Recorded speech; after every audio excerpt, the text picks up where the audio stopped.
Before I begin, can you tell me if my screen share is working? If you can see what it's working, yes. Okay, thank you. As Zlatomira said, it's a pleasure to be part of this lecture series. My name is Jelena Jaric, and for all unknown and recently known friends, I am a national of Macedonia, native of Skopje, where I finished my BA studies before continuing my master studies at the Central European University at Budapest.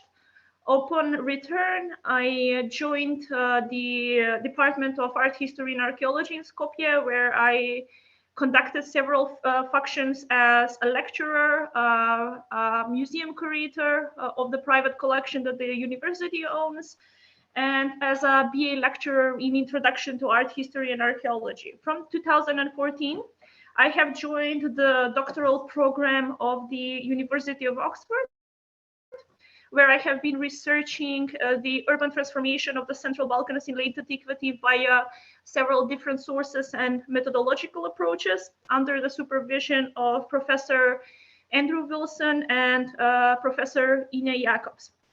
So the topic that I'm presenting today is actually an extension on the topic that I presented in Yambol a few years ago, and I'm very grateful for everyone who gave me amazing feedback in that session and via email, several email communications. So this has really opened horizons for me and for my research in general, and especially for this topic. So the reason why I have chosen this topic is twofold. Firstly, this is something that I have already received substantial feedback from colleagues from the Balkans. And another thing is that because this topic that I have chosen especially lends itself well to projects like Labedia. As we just briefly discussed before the beginning of the session with Sasha, I just mentioned that without project like Labedia, this research that I'm presenting today would not be possible in the future. So without any further ado, the topic that I'm working on is not something that I'm comfortably calling myself experts in. So late antique and Roman economy is an interest of mine, which I partially explore in my doctoral thesis, but through the past 7 years that I have dedicated to my dissertation, there is one thing that is blaringly obvious is the lack of economic research of pre-modern economies of the Balkans. So this goes not just for late antiquity, this goes for the periods that came before late antiquity and the periods that came after late antiquity. So there is some research in the Ottoman period, but anything that came before that is technically terra incognita when it comes to research on pre-modern economies. So with you today, I'm sharing several ideas and approaches that may or may not pan out in the future. As I said, I'm bringing more questions than defined ideas and answers at this point. So this is what I'm intending to offer to you is an opportunity to broaden the topic. But before we broaden a topic, we need to make ourselves aware on the level of research that is already present. I honestly decided to exclude like a literary overview on what is previously done. Firstly, because these topics that I've researched don't have much in common to make like a coherent unit that I can include in a presentation. And I think that they can work better as a small literary overview that I can share, and it can be posted on the Labedia website, and it can be more permanent for everyone's perusal. So today I'm just sharing with you a dossier of both primary written sources in the term of Roman law and several different categories of archaeological material coming predominantly from the late antique cities of North Macedonia. Again, North Macedonia is chosen because this is the topic that the field, geographical area that I'm most familiar with, the research that is most available to me.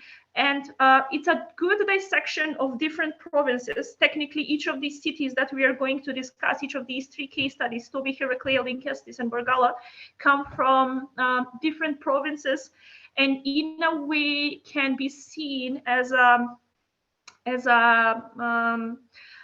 reflection on the province that they belong to. So, as I said, I will present you with a brief presentation of the outline of this presentation. We are going to go a little bit on the background on my own research, because I think that it will be useful to see what I have already done, what are the elements that led to the formation of this idea, and I will present you with this dossier of evidence that I have already prepared, and some brief conclusions, and both in the terms of a general, wider methodological perspective and at the topic at hand. So again, what I'm presenting to do is a research issue for which I have more questions and answers at this stage. So a brief background, as I already said, my dissertation is on late antique settlement patterns and the factors that change during late antiquity. So the primary sources that we are predominantly will be working with will be the Roman laws, of course, supplemented when needed be from the sources of individual authors ranging from late 3rd to the early 7th century. And again, the archaeology will be focused predominantly on the material coming from the case studies of Stobi, Heraclea, and Bargala. I also have compiled a small dossier of parallels and literature overview, which I thought it would be too cumbersome to be included in this presentation. But of course, I will have it available to everyone who feels that it might be useful for them. So the background. So my main research question is what I'm trying to answer with my research is how and why Roman settlement patterns changed in the Central Balkans during the late antiquity. So I broadly define urbanization as a process that is defined by observing it on multiple levels. So we can observe urbanization and urban centers as centers of population. We can observe them as economic centers. We can observe them as representative of authority and management, and we can observe them as religious and centers of learning and technological development. And of course, the second question that we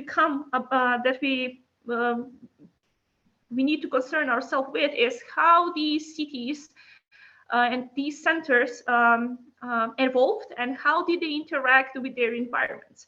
So if we randomly choose a late antique research on any general topic on the late antique Balkans, what we will see is a very strong domination on studies on cities. Of course, cities is something that we are more likely to get funding to research, something that we will garner more interest when we give presentation on, both scientific interest and both popular interest. Of course, lovely cities and their remains will be something that will be more attractive and interesting for tourists, and then we can provide for more funding for future research. So we are all very aware of the practical reasons why cities dominate the late antique research in the Balkans.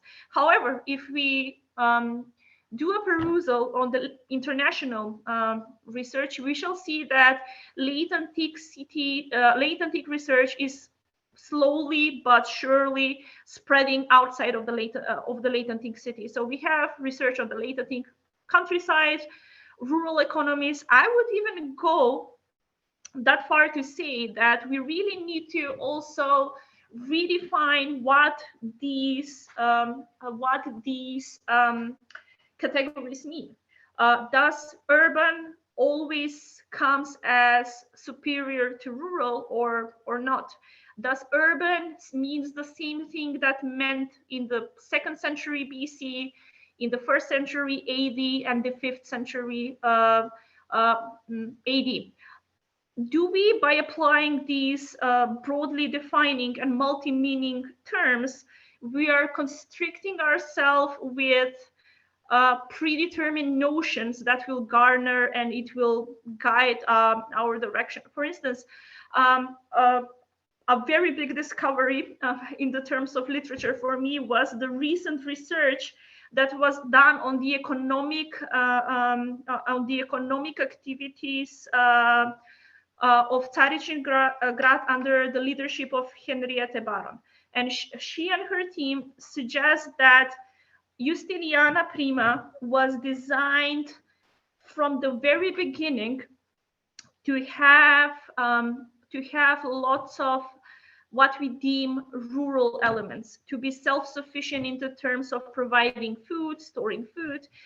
So that's why we will see many intramural gardens, lots of granaries that are given prime location next to main thoroughfares and churches of the city. Even the highest acropolis of Justiniana Prima has one of the biggest granaries present there in a prime location that one would think would go to a church or an agora or any other public or secular or religious building of major meaning. So if we see it from this perspective as a newly founded city that was founded by an emperor and it was meant to be self-sufficient, then we really need to redefine what we mean by urban and rural. Is this something that can be interchangeable? Is this something that can coexist on the same site? And how this can guide us in discerning and interpreting archaeological material. So again, this is just another teaser for broadening our perspectives, and this is something that I would very much like to discuss on some other occasion, conference or lecture. So without any further ado, I will continue towards the late antique settlement patterns and their changes during this period, and what would be these factors and that prompted and enabled this change. So the most obvious answer would be political events. By political events, I mean diplomatic arrangements. I mean treaties, and of course the violent side of this perspective. I mean skirmishes, invasions, sieges. So anything that would actually involve the army and the diplomatic corps of the late antique empire. Then we have something that was not far from less devastating for the late antique populations. Those are the natural and man-made disasters. So in the recent years, there was a big trend on researching the environment of the late antique world. And I think that here the work of Stathopoulos from the University of Vienna really needs mentioning, because his PhD, which has fruited in several hefty volumes, really discern both the archaeological record and especially a very, very big corpus of primary sources on basically any natural and man-made disaster that was documented by the people who lived through them. So by natural, I mean events like the Justinianic plague or the earthquake of 518 that allegedly destroyed Skopje. By man-made disaster, I mean famines and shortages that were created by people on purpose. So by food trade, withholding food, so anything that can affect population, but not necessarily leaves lots of archaeological record. And of course, we have religious and social change. In the period that we are dealing with, we probably see one of the biggest changes that shook the ancient world. That is the advent of Christianity, and within few short but very bloody centuries, it's being turned into the state and only religion of the Roman Empire. And of course, this also shook the strata of Roman society and redefined it as we knew it. So contemporaneously to the advent of Christianity, we have intensification of the flight of the couriers, and these went hand in hand. Again, the flight of the couriers is something that I very much liked to include within this presentation, as well as the organization of the military annona supplies as two very, very major events that defined later Balkan economy. But I think that within the constrictions of this one lecture, we just won't have time to also explore them. And of course, we come to our topic at hand, that is economy, trade, and technological advancement. Technological advancement is definitely something that is not very explored in the Balkans, and especially the multitude of Roman wine and oil presses that are coming with excavations, some ancient Greece notwithstanding. As well, the level of mining, both ore and quarrying stone. I think this is something that we really also need to focus on, because if we see the research that was done by Andrew Wilson on North Africa or on Italy, we shall see that how much of these technological advancements were part of a thriving trans-Mediterranean economy. A good study that I would recommend here is the study of Dragana Mladenovic on Upper Mysia, and how basically mining in the region funded the Illyrian emperors of the third century crisis. So this brings us to another question, which is how interconnected is economy with every other aspect of the late antique world, and that somehow most of the other aspects, religious change, iconographical studies, typology on different categories of objects like jewelry studies, numismatic, were given their due course. But somehow we are lacking a very cohesive analysis of how these categories mesh together to create the scaffolding for researching the Roman economy. So, and this being said, urbanization is important in understanding economy. The region that we are researching had a very thriving urbanization before the arrival of the Romans, and which was phenomenon that really expedited under Roman rule. And from the first century onwards, we also see the evidence of Christianization of the region via studying the archaeological remains. So here I have a small map that was taken from the digital Atlas of Roman and medieval civilization, that shows the amount of documented archbishopric and bishoprics in the late antique world. So basically, we can surmise that by the 3rd or 4th century, every major settlement had their own church, and in the term of the larger sites, their own bishop. So if we think that from the 5th century onwards, much of the management of settlements went into the hands of the bishops, church hierarchy of sites, and just general ecclesiastical history of the late antique cities is something that we really need to explore in the terms of civic management and management of public funds, and also from the aspects of private munificence, how the bishops themselves donated, and how they managed donations from the more affluent members of their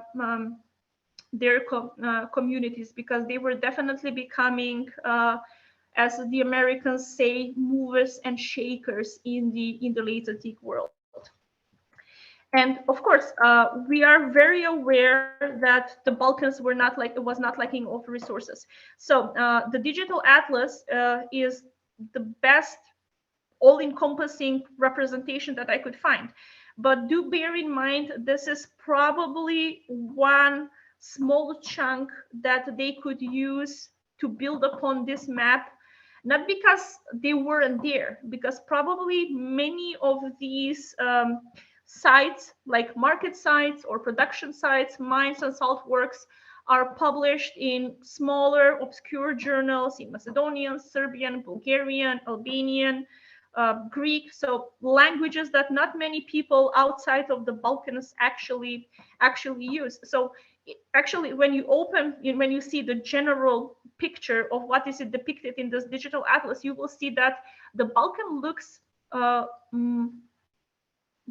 much more humble in data, not because there is not there, just because it's not being available to researchers outside of our region. So again, this is where Labedia and similar projects come in.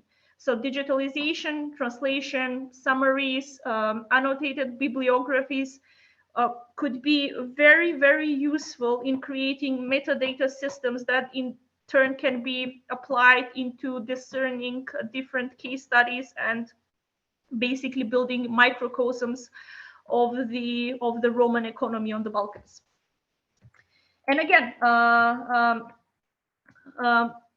another factor that we mentioned again are the natural disasters like the Justinianic plague. Again, we have the same issue. So these are the events that are documented mostly through primary sources, and I think that also from the digital atlas for this part of the map they use the work of Stathakopoulos, and a recent study on the trajectory of the plague that was recently published a few months ago mentions more and more material coming in the Balkans, and this is because the team who is doing this research has a foothold in the Balkans via the Justiniana Prima project. So we come to another point, and this is the importance of international projects. For instance, Bulgaria has quite a few of them, especially in the lower Danube region. That is the project of Andrew Poulter. So Greece had the Boeotia project under Bincliffe. Macedonia sadly had two not very big projects in the terms of funding, manpower, and involvement involvement of local authorities project. That is the Konyuk regional project, which excavated a small fortified and newly founded late antique town. And the other is the Kostoperska Karpa project, which was meant to be field serving and ArcGIS mapping project. And again, another thing that is very needed is projects like the Boeotia project, where lots of information can be garnered by field walking, by applying non-invasive methodology, and it will also shorten the time that we will have ready data, because you will don't have to jump to the hoops that are usually put there to get excavation permits.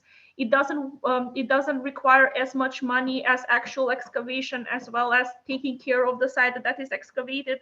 So this is another point that I will raise: the general need for bigger international cooperation, and the bigger need for applying these non-invasive methods of research that can garner a large amount of quantitative data that can be then translated into qualitative analysis and can be just juxtaposed with material that we have from previous known excavations.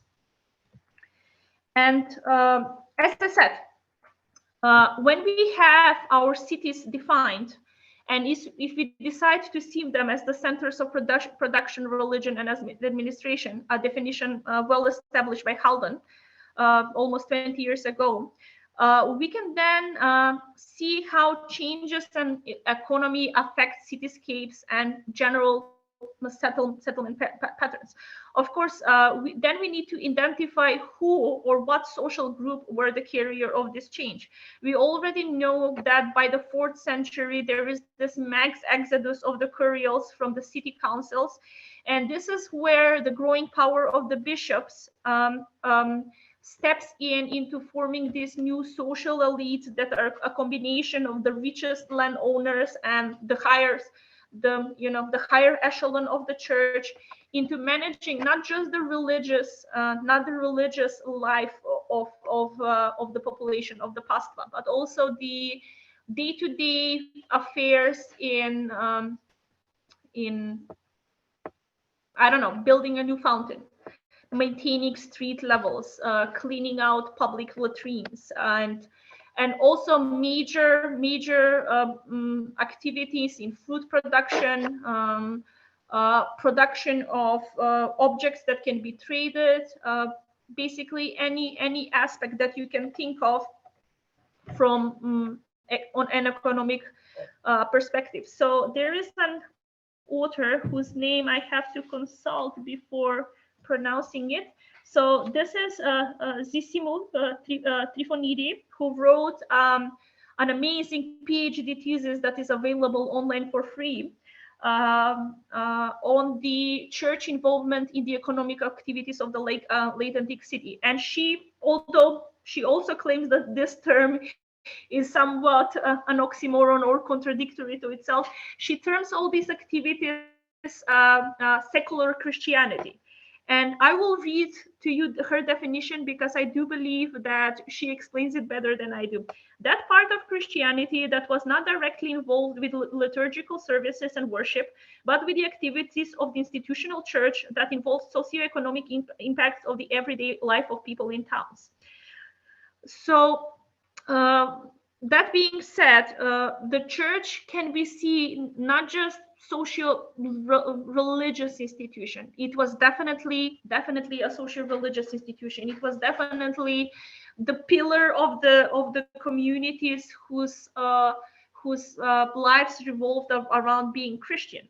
But it was also a carrier of civic duties, of secular duties, duties where the managerial expertise of the bishops of managing their communities also lend themselves well into managing the economic affairs of the communities. Of course, they did not always act themselves. There was a growing new class of the protoi who slowly replaced the decurions. And again, but we need to see the bishop not just as a religious ruler, but we need to see the bishop also as a city planner, a manager, a consultant, someone who had the power, the knowledge, and the authority to set forth the private and public funds that a community had available, and who probably decided which projects will get precedence when it came to the city's budget. And again, these activities did not happen in a vacuum. So we have a multitude of historical and archaeological evidence that can tell us of these activities. Some of them are like glaringly obvious. If you leaf through the codes of Justinian and the Theodosian code, you have whole titles dedicated both to the flight of the curials, but also to the growing power of the bishop. Whereas when it comes to the economic activity and the economic presence of the church, both as a consumer, as a producer, so both the same the both faces of the same coin. Sometimes we really need to delve deeper and maybe observe some more implicit notions. However, they all paint the same picture of the secular Christianity of these late antique communities. So the historical sources, as I said, the flight of the Curiales is a very, very hilarious part of the Roman law. So they gave the silliest and funniest reasons to get themselves out of these obligations. So one gave the excuse that they were getting old, which was not approved. One gave the excuse that their sight was worsening, and since they said, like, well, technically you don't need to be literate to participate, it doesn't really matter whether you can see or not. Someone said that their back was hurting. Someone said that they were having 10 kids and too much to manage in the first place. So we see that by the 4th century, by the time Ammianus Marcellinus documented the flight of the Curials in his annals, this was a very, very known and popular trend. And 2 titles of the Justinian Code collect and reiterate these laws that are taken from the Theodosian Code. So we can see that even by the time of Justinian, the flight of the Curials was still something that was happening, and that people of nobler birth were still trying to find ways how to avoid these public duties. Again, the church steps in, and by the 5th century, the bishops are among the protoi of the late antique communities. Of course, they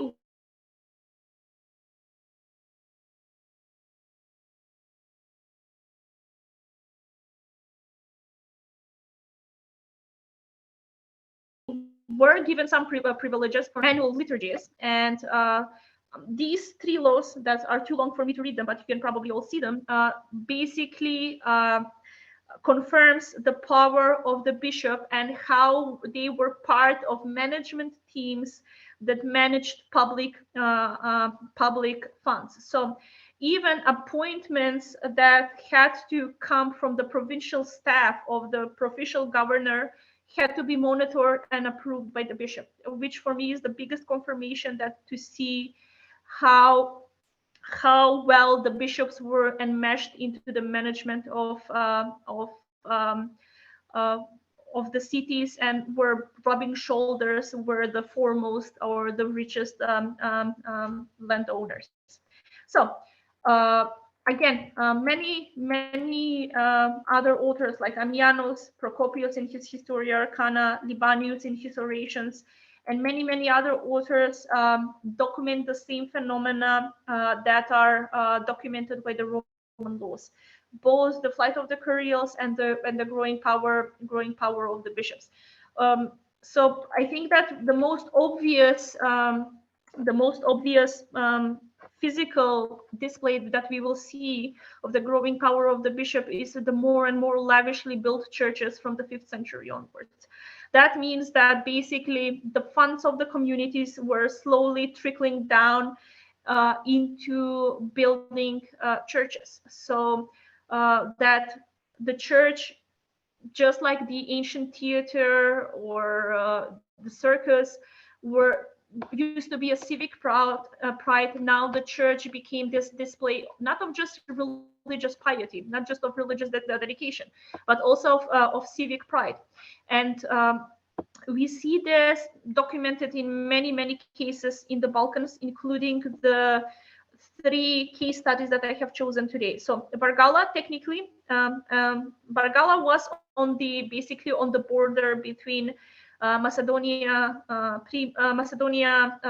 Secunda, and Dacia Mediterranea. So some sources place it in one province, some in the other. Stobi, of course, was the capital of Macedonia Secunda, and Heraclea Lyncestis was one of the foremost cities of Macedonia Prima, probably a status due to its good connection with the Via Egnatia, and it's being a very well established pre-Roman town. Of these three sites, Heraclea Lyncestis and Stobi have a very well documented pre-Roman urbanization. Bargala comes forth from the 4th century onwards. So current research and excavation do not really provide us with information whether this was a thriving settlement before this period, but it is definitely placed in an area which had a very, very developed settlement pattern of late antiquity, and it saw a boom in settlement multiplication in late antiquity. So even if it was not a settlement proper on the same site, its population may have come from an area that had a longer history of being populated in this very region. So the three examples that I have chosen is how the church communities engaged with these cities and what physical remains were observable of the church activity in these three cities. So I titled the first engagement "The Church as a Designer of Cityscape." So, and this is the case of the new Episcopal Basilica, or the new Episcopal Basilica in Stobi. So, by the time the second phase of the Episcopal Basilica in Stobi was built, the whole area around it was remodeled. So the whole area was located conveniently to the already abandoned ancient theater and Temple of Isis. We know that these were surely abandoned somewhere between the turn of the 5th and the 4th century. So both of these buildings were built from high quality marble material, and much of this material has been found in other 5th and 6th century projects all over the town, including several basilicas, a pavement of a small street that was added between the episcopal residence and the episcopal church.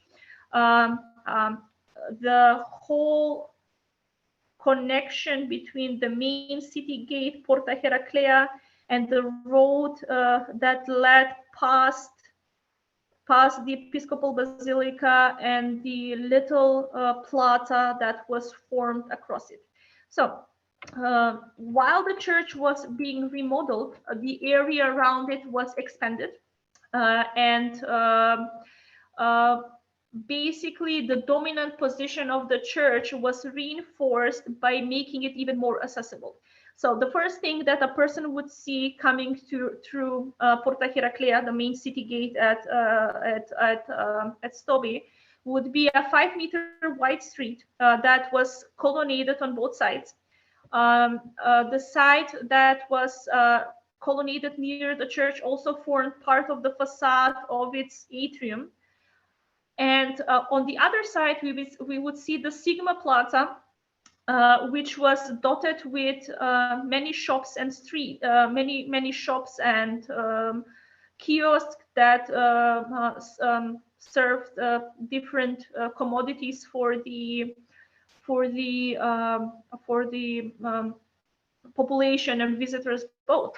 However, the atrium area here is quite tiny, and considering the size of the church, not really enough for, let's say, gathering for church fairs or just general to be the gathering spot of the city.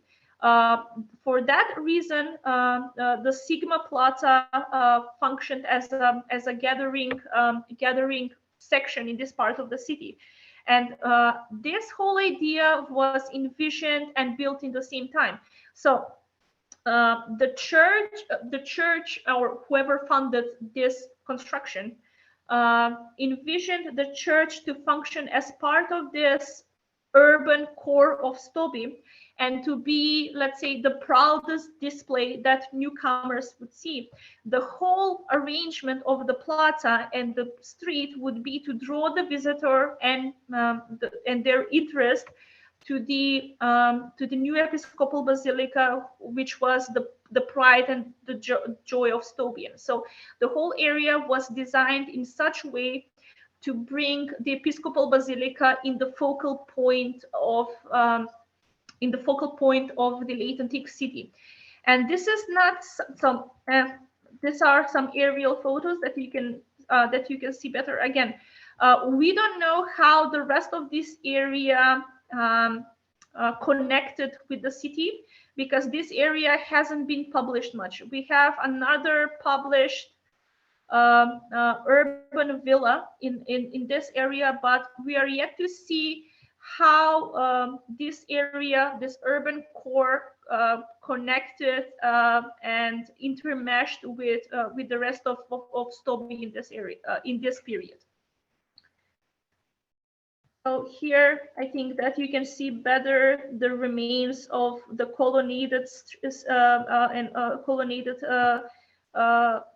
and all of these pavement borders were constructed with reused theater seat, and much of these theater seats went into paving of this area here, and in the apse and the main house of the episcopal basilica.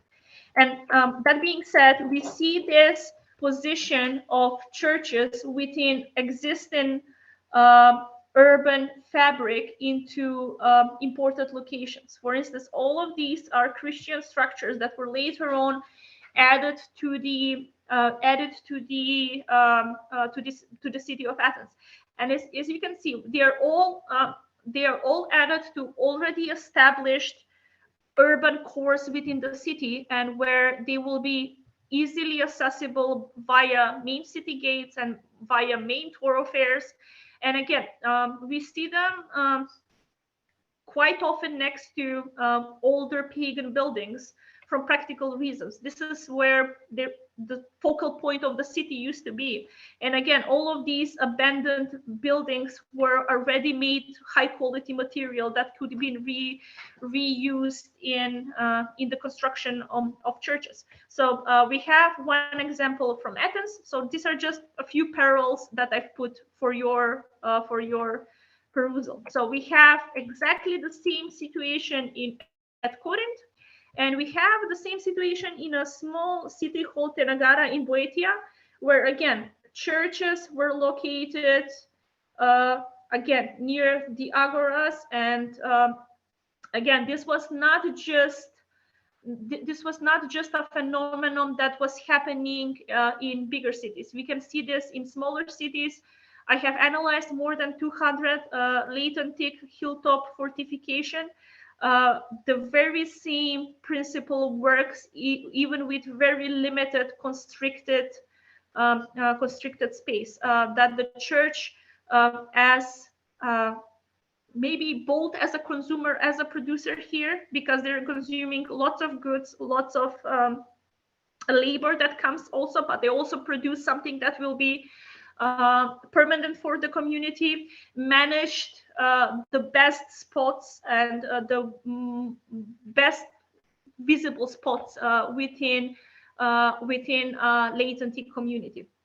And another example is the church as an erudite consumer, and this is a good example are the mosaics of the great basilica of Heraclea Lyncestis. So this is the excavated urban core, and this is the great basilica with its atrium, and this is the location of our mosaics in the narthex. So the mosaic that we see is an early 6th century installment. It is quite a popular scene of depicting terrestrial animals. And root Coleridge, and this is not the only scene that you will find in Heraclea, for instance. Very similar representation you will find in the episcopal palace at Heraclea as well. So here I'm joining two theories that basically show us the level of finesse that the church and its bishop showed as a consumer. For instance, first we have the theory that these mosaics were produced either by African workshop or by models produced by an African workshop. Of course, in the lower tier, we see the gazelle, the monkey, the zebra, which are typical African fauna, not something that we will find in Macedonia. And another theory that I'm mentioning here is actually being set forth by Ruth Coleridge, who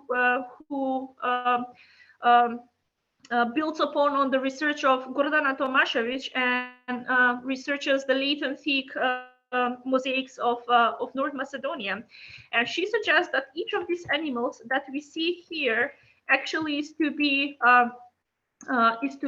connected with the constellation, and with this representation of the zodiac and representation of the change of the seasons. For instance, the deer, the ox, and the lion are a typical representation of spring and summer.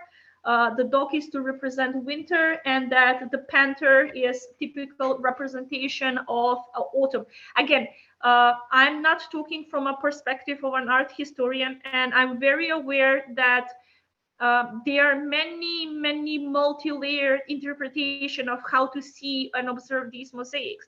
And again, Ruth Coleridge and Miško Tutkovsky both set very sound, at least to me, arguments to support these theories. Again, this can be proven or disproven by someone who is much well versed in this problematic than I am. But again, for me, it is very interesting to see, to display this implicit meaning of multi-layered mosaics, and to have someone coming from Africa to build them. So even if they didn't come from Africa, the workmanship of these mosaics is exquisite, and I can only imagine that is something that it cost a lot of manpower, funding, organization. I see it as a display both of the erudite level of the persons who ordered them, but also that they were very much able to pay for something like this. So this is a very good example of seeing the influences, the trends and the likings of the late antique world, how they were employed to display power, and how they were exploited to display economic power, and with that civic pride. I can only imagine that the people of Heraclea Lyncestis of the day, and it's in their bishops and clergy were very proud to have these exquisite mosaics and in their environment. And the third example is actually more practical and mundane, and it is the one that we still sadly have the least information on, because it's a very recent discovery, less than 5 years. So Bargala is a much smaller city than the previous two, and it's not as well excavated.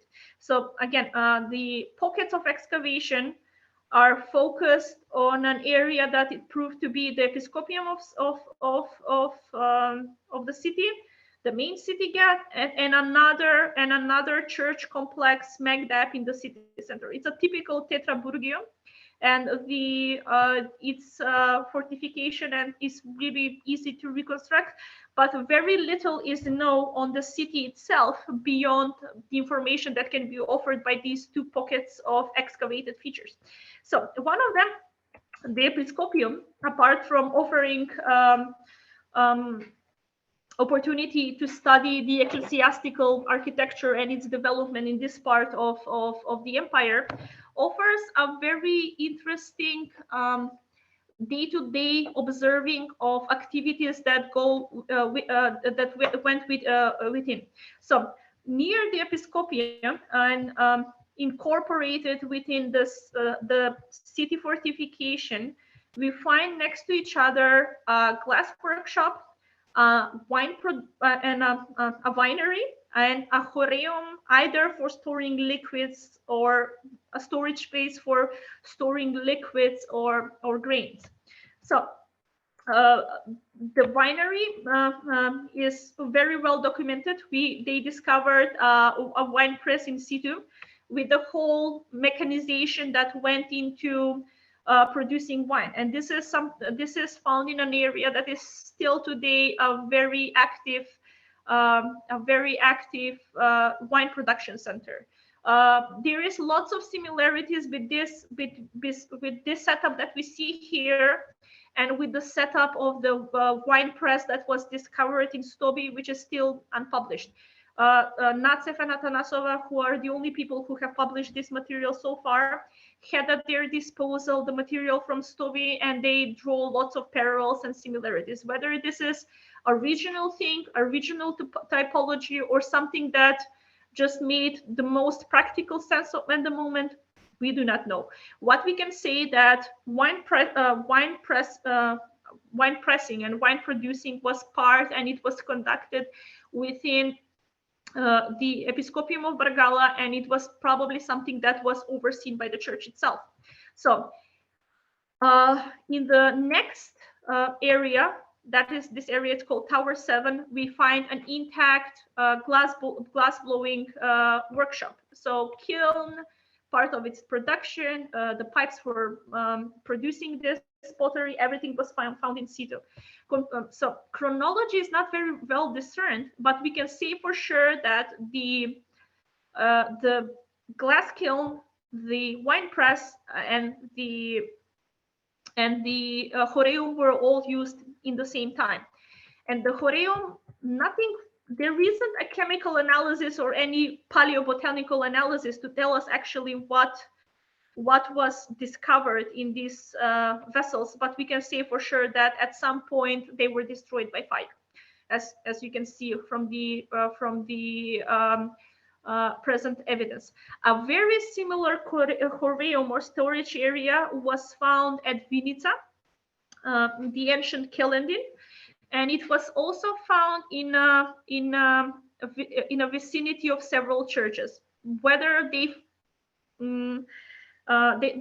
created a complex, we don't know. Again, from Kelendin, we have very much the same situation as with Heraclea. We have the city premises defined with a fortification wall, and most of what is excavated there are the several churches that were found, a martyr tomb, and that's pretty much it. Which begs us to the question is how we define what gets precedence when excavating. It's all fine to excavate all the churches that you find, but these churches function within a landscape. They intermeshed, they communicated with other objects, with other buildings. And basically, when you define the excavation only in what area, you're basically losing the context to see how these buildings function beyond their primary ecclesiastical role. So this is why I think that geoscanning, non-invasive methods are much more conducive to research, because as we see this example of, let me just go back to my slide. Here we have basically all this evidence is derived with the geoscanning. We can see the area where the churches are. We can see other buildings. This is much more conductive than excavating 2 churches and basically leaving the whole city unexcavated, when geoscanning can provide us with better information on the inner workings of this city. So that being said, I have a few words instead of a conclusion. So we know that the church was a producer. So we have Roman laws that attest of church-owned estates and the lack of taxes they paid for them. So again, the church and how we observe it is rarely something that is brought outside of city borders, unless we are talking about extramural churches, which are usually always interpreted as some sort of commemorative martyria. So again, how did church states contributed to the local demand and supply? So the church and trade. So how did church elites contributed to the development of local status, and how did they cater for their fulfillment? I will just mention a small tidbit of information. Again, this is something that is derived from a very limited data set. Anderson Stojanovic, in her analysis of the pottery of Stobi, noticed that the highest concentration of late Roman amphorae that were used for transportation of wine are always mostly focused around churches. So whether this was consecrational wine, whether this was a wine enjoyed by the clergy, we don't know. But if something is imported and brought from far away, and we see that the church is the main consumer of this product, it begs the question to see how, again, they had their tastes and how the local economy was involved to cater to their fulfillment. The question with Bargala raises church and local industry. So were they church owned and managed shops and workshops? As the case which Bargala shows, clearly there were. So where is the place of the church in the local and regional economy? So how it was influenced and how it was influenced by other aspects of economy: mining, quarrying, overseas seas, and agriculture. So, and again, my small, humble 2 cents and suggestions for the future. So I would definitely raise the need of awareness of the state and lack thereof of the research on local Roman economy and in general pre-modern economies and who were the participants in it. So we do have lots of material that with small tweaking can be made applicable to the Balkans, because the interdisciplinary scholarship of Roman economy is something that is seen a boom in development in the last 30-40 years, and we have substantial studies going back to the 1960s, beginning with A.H.M. Jones' analysis of the Roman economy. So we have the know-how there. More and more work is being published on platforms like Academia Edu. So we have, let's say, the building blocks of how to create a methodological scaffolding that will allow us to create models for observing the Balkan economy, always with the notion that what worked for Italy or for North Africa might not work for the Balkans.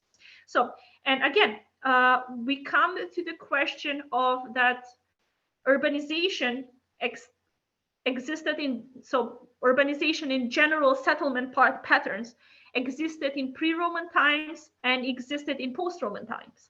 So that means that we need more like the longue durée or holistic approach on pre-modern economies in the Balkans. That means expanding the discussion before and after late antiquity to really see how these processes changed over time and how they affected the respective chunk of time they existed in.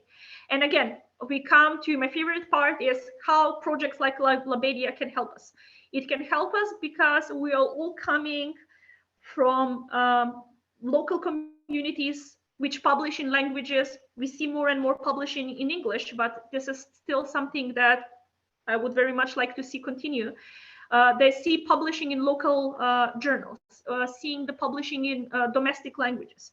And again, cooperation between scholars of different countries that more or less work on the same region in similar periods can help us with building metadata studies. It will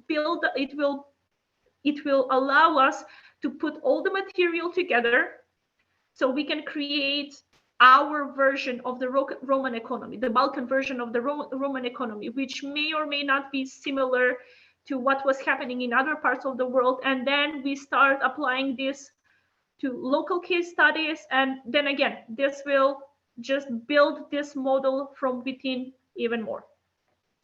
So I have a very detailed bibliography list, which simply did not fit in one slide.